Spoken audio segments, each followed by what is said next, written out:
Come take the 𝗓𝗄𝐿 with me.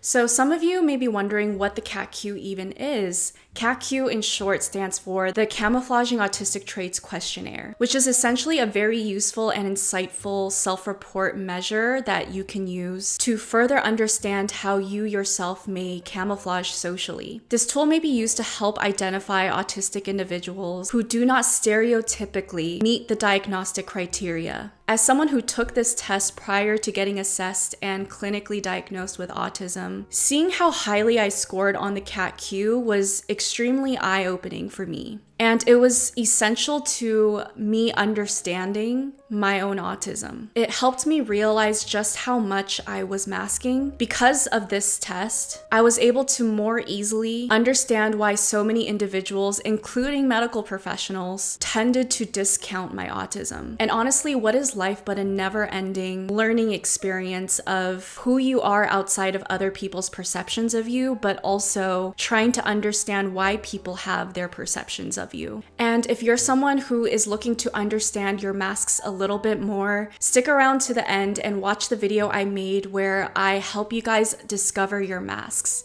But other than that, let's head on over and take the 𝗓𝗄𝐿 test together. All right, you guys, so I will leave the link to this test in the description box below if you are someone who is interested in taking the test and seeing how you score on it. I remember back when I took this test prior to my assessment, I scored really high on this. And this was also information I shared with my psychologist that was assessing me for the autism. But this was also very helpful because I was able to really see that because I scored so high, I had to take extra precaution to try to unmask as much as possible in certain clinical situations in which it's important for the medical professionals to see those autistic traits that would have been otherwise camouflaged in other aspects of my life. So let's start this test. 𝗓𝗄𝐿, please read each statement below and choose the answer that best fits your experience during social interactions. When I am interacting with someone, I deliberately copy their body language or facial expressions.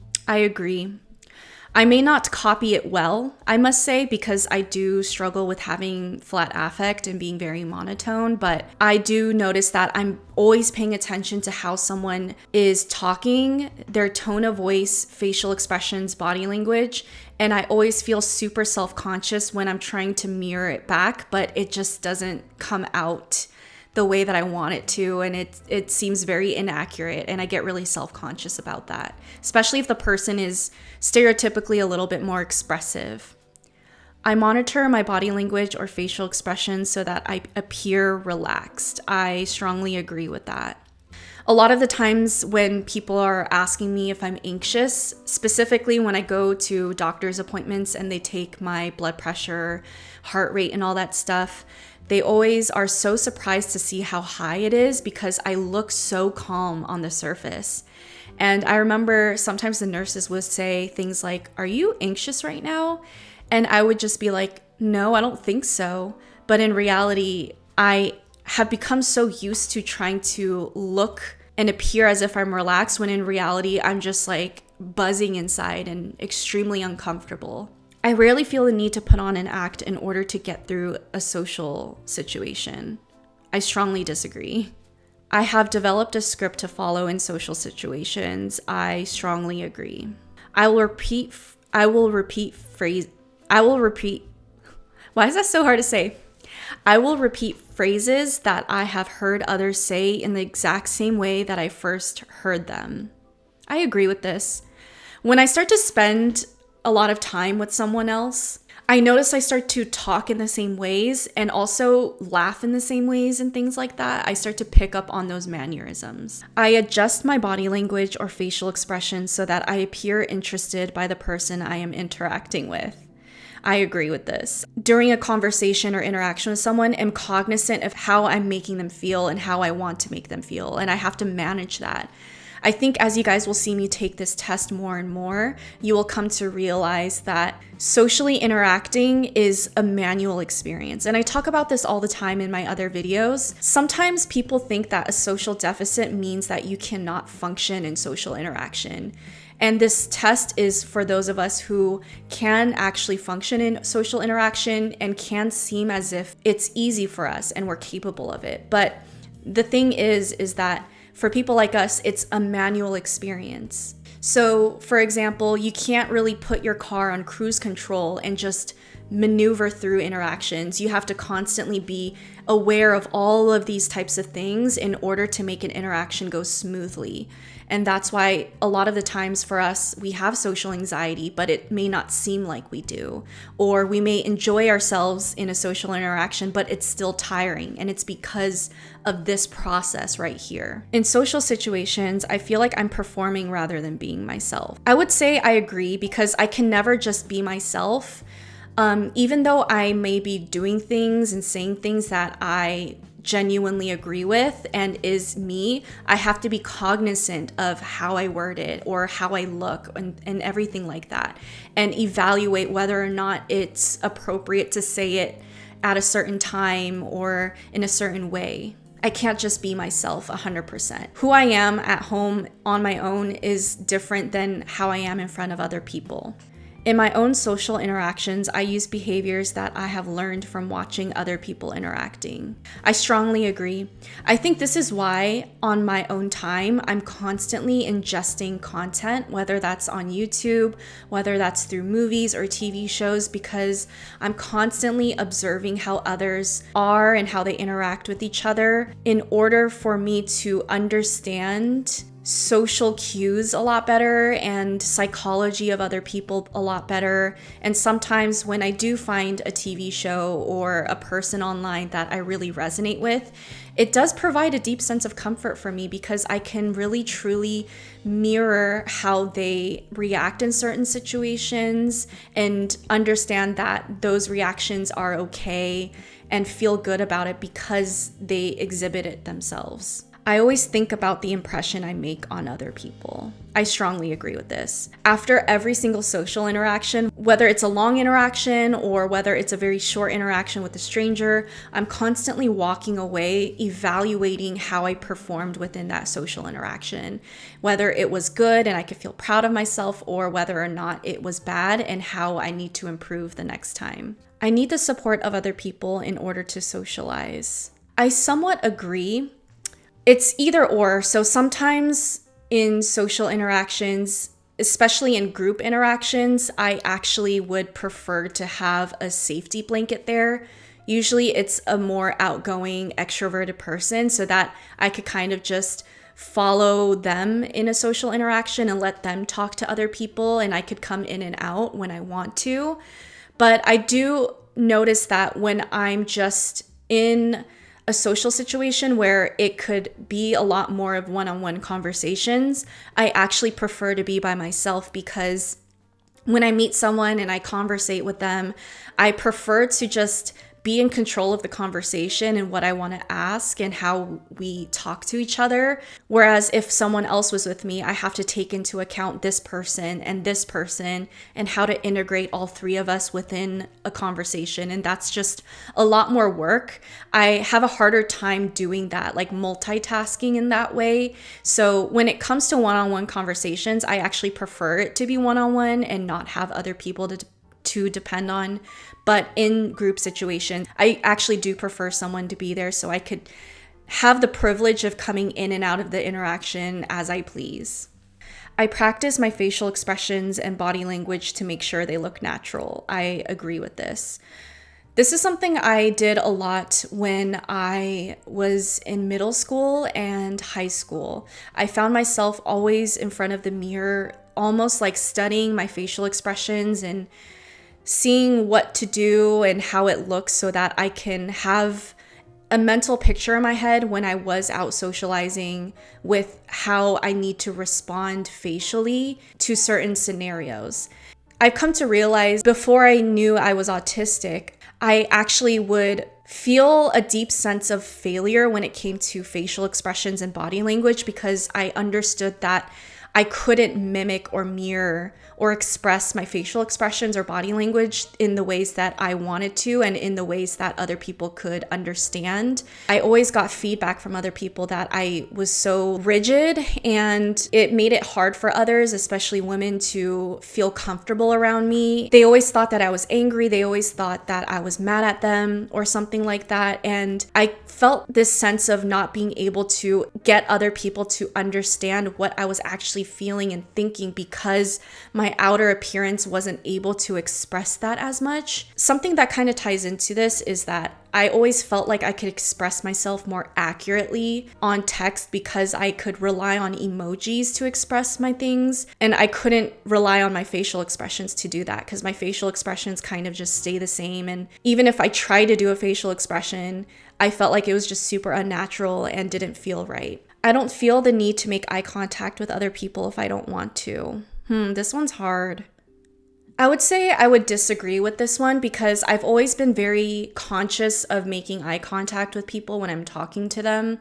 It is very uncomfortable for me and a little bit overstimulating, but every time I interact with someone, I'm always telling myself, make eye contact with them, connect with them through the eyes, because I know that it's super important for people to make eye contact. In certain conversations that gets a little bit more technical where I have to think, I usually do have to look off and have rapid eye saccades. So what that is your eyes are moving back and forth very quickly in order to process the information that's coming into your brain. If I'm not able to do that eye movement, I have a harder time processing what the other person is saying. But generally speaking, I do disagree with this because I haven't necessarily come to a point in my life yet where I feel like I could make someone feel heard without looking at them, because it is something that someone deems important during a conversation, is whether or not you're making eye contact with them and paying attention to them, aka eye contact means you care. No eye contact means you don't care. I have to force myself to interact with people when I'm in social situations. I actually disagree with this one. This is part of the reasons why in certain social situations I did put a lot of people off, because I actually didn't force myself to interact with someone if I didn't want to, and that caused a lot of issues throughout my life, even up until my diagnosis. Like if I walked into a room with a coworker and I didn't feel like having small talk with them or saying hi or having conversation, I will literally just walk into the room and do what I wanted to do and not acknowledge their existence really. And a lot of the times those same people would think that I didn't like them or I was mad at them or I was purposefully ignoring them, when in reality, in my mind, it was as simple as I just didn't feel like talking, and it has nothing to do with you. It just means I'm tired or something.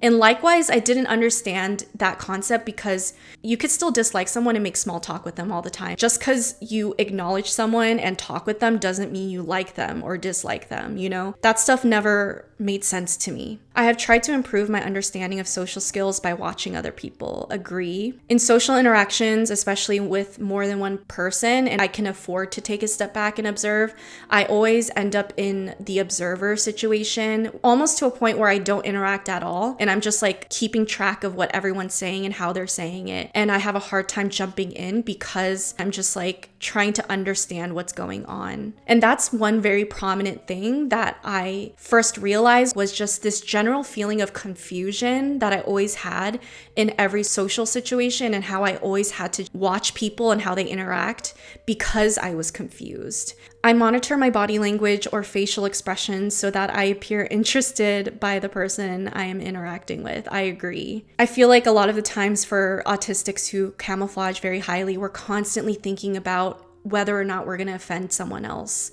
It's super tiring. When in social situations, I try to find ways to avoid interacting with others. Agree. The amount of times, you guys, where I am in a car, for example, let's say in the passenger seat, and I see someone I know on the street or in the car next to us, and I literally just like pull the back of my seat down so I'm laying so they don't see me. Or the amount of times I'm out in public and I see someone I know somewhat close, and I'll just immediately dodge into another aisle and hide or run away from the situation just so I don't have to say hi or have small talk and avoid a social interaction. I'm always doing that. That is my worst nightmare. Like, I did not prepare for this. I did not script. I cannot function. I need to just like dip out. I have researched the rules of social interactions to improve my own social skills. I agree. But I wouldn't say I'm like on Google typing in, what does this mean? You know, I just feel like I'm constantly sifting through, like I said, content, YouTube videos, TV shows, movies to look for what is the norm. And something that is significant as well is before going out to a social interaction, so let's say a date, I would watch TV shows or movies specifically about dates before my date in order to almost like mentally prepare myself for a certain type of script or interaction and understand what was normal. And I do think that that's something very specific that allistic people probably don't do. I am always aware of the impression I make on other people. Agree. That is part of the struggle of becoming a little bit more fluent in social patterns and what implications mean, is that you're constantly going through that Rolodex in your mind of like, did I do everything right according to what they said or did? Did I offend them? Did I actually respond well? You're constantly like evaluating yourself, and it's just a lot sometimes compared to just being super ignorant whether or not you offend someone or not. You're just doing you, right? There's always a give and take with this kind of stuff. For example, like nowadays, after learning how to camouflage better, yes, a lot of my social interactions are successful, but it's at the cost of me being constantly anxious and evaluating myself all the time. I feel free to be myself when I am with other people. I disagree with this. Even though I am myself and I do say things that I actually do think, I'm always constantly catering that to the other person and in a way to make the interaction with them better. How I would express my emotions with my partner is going to be different from how I express my emotions to a certain best friend of mine. Do you see what I'm saying? Whereas, let's say allistic people can kind of just express themselves however they want to, and it may or may not change depending on the person they're with, but they don't really have to like think about it that much. It just naturally will come out in a way that feels right to them in that moment because they're able to come in and out of certain situations without having to manually think about it. I learn how people use their bodies and faces to interact by watching television or films or by reading fiction. Strongly agree. I adjust my body language or facial expression so that I appear relaxed. Strongly agree. When talking to other people, I feel like the conversation flows naturally. I somewhat agree. I feel like I'm actually, in my opinion, a pretty good conversationalist, especially when the other person is willing to talk about themselves. But I do find that it is an unbalanced conversation because I make it so much about them, because I'm asking about them. And a lot of the times people want to talk about themselves. So what I came to realize is that a lot of my interactions and friendships for a lot of my life were so imbalanced because I made it so much about them, because that was such an easy thing to rely on when it came to having conversation. What I find I have a hard time doing is putting balance into my interactions and conversations with people so that I can also talk about myself within the context of the conversation, and finding ways to talk about myself even if the other person doesn't ask. That is also a whole other ballgame and nuance to try to master. Like I said, the conversation does flow naturally, but it's because I'm constantly like trying to make it as natural as possible, which is kind of ironic. I have spent time learning social skills from television shows, films, and try to use these in my interactions. Strongly agree. And I will add on to that I have to very carefully manage what I watch because of this, because I find that allistic people can watch whatever they want and understand this isn't normal and this is normal. But I have a hard time doing that because I don't have a good grasp on what's normal and what's not normal. So in the past, when I would watch TV shows like American Horror Story, I ended up becoming very depressed and cynical because I would think that that was normal and everyone was like that. And so as I started to improve my mental health, I noticed that a big part of improving my mental health and having faith in people and believing the good in people is managing what I watch. I have to consciously stay away from dating shows, for example, reality shows that are very dark, because I will start to believe that that is normal. And so shows that I consciously watch more of are things like New Girl. In social interactions, I do not pay attention to what my face or body are doing. I strongly disagree. I'm constantly paying attention to what my base and FOSS.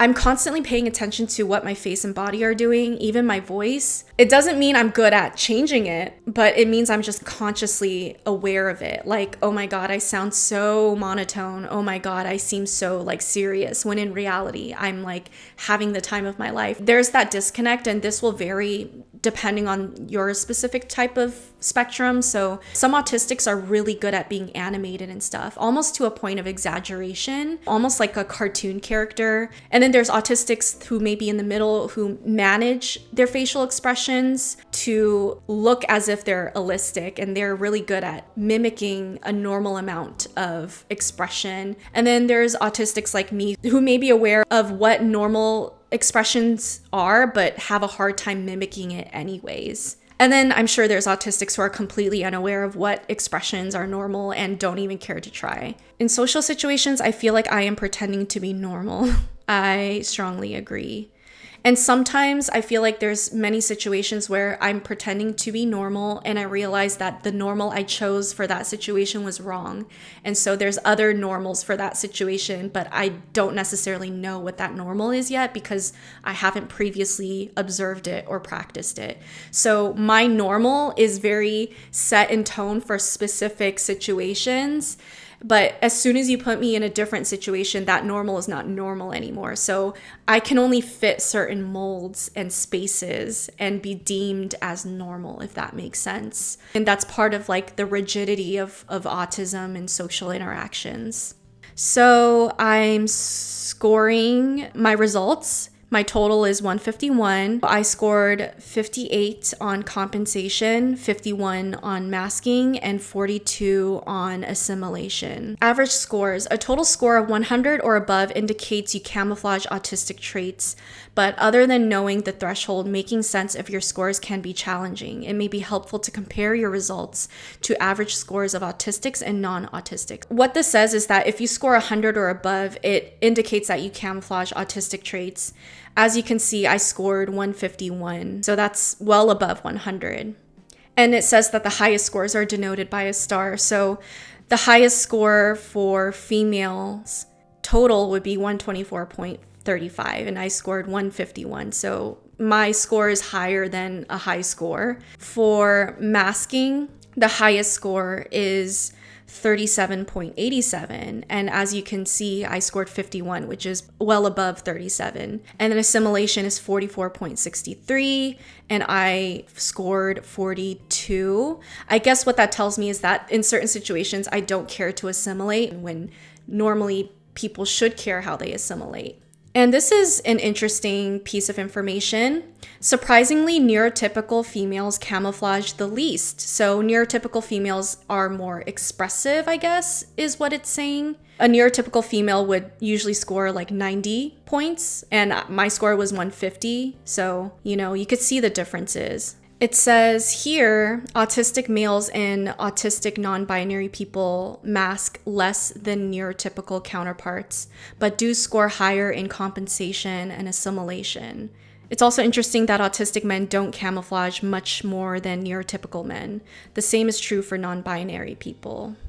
So this is something I definitely encourage you guys to take, but especially if you are an autistic woman or suspect to be an autistic woman, to just kind of gauge at what levels do you camouflage yourself and see it kind of explained to you through numbers. But yes, I hope today's video was interesting for you and was helpful for you. If you are someone who's on the precipice of your autism journey like I was, and you need a little bit more help and affordable resources in understanding what your masks are, head on over to my Etsy shop. I made a customized workbook for autistic neurodivergent people. It's proven to be super helpful for other people out there who very much so are unconscious to their masks so far. But other than that, take care of yourselves because you guys really do deserve it.